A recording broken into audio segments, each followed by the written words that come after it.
मुख्यमंत्री माननीय देवेंद्र फडणवीस यांच्या नेतृत्वाखालील महायुती सरकारनं जमीन वापराच्या नियमांमध्ये मोठी सुधारणा करत नागरिकांसाठी प्रक्रिया अधिक सुलभ आणि पारदर्शक केली आहे. महसूल मंत्री चंद्रशेखर बावनकुळे यांच्या पुढाकारामुळे शेत जमिनीचा अकृषिक वापर आता कमी वेळेत आणि कमी कागदपत्रांमध्ये शक्य होणार आहे. पूर्वी एनए मंजुरी, सनद आणि वार्षिक कर यामुळे लोकांना अनेक कार्यालयांचं फेरे मारावे लागत होते.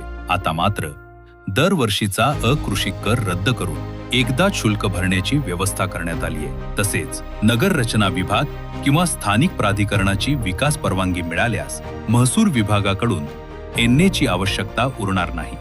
औद्योगिक, वाणिज्य आणि रहिवासी क्षेत्रामध्ये एनए टॅक्स जे लागायचं आणि एनए झाल्यानंतर सनद लागायची, आता आजच्या विधिमंडळाच्या विधेयकातनं एनएची सनद रद्द करण्यात आली.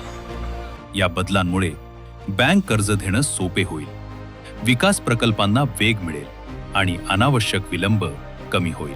डिजिटल प्रणालीमुळे नोंदी अधिक सुरक्षित व पारदर्शक बनतील. महायुती सरकारचा हा निर्णय म्हणजे प्रशासन अधिक लोकाभिमुख आणि आधुनिक बनवण्याच्या दिशेनं उचललेले महत्त्वाचं पाऊल आहे.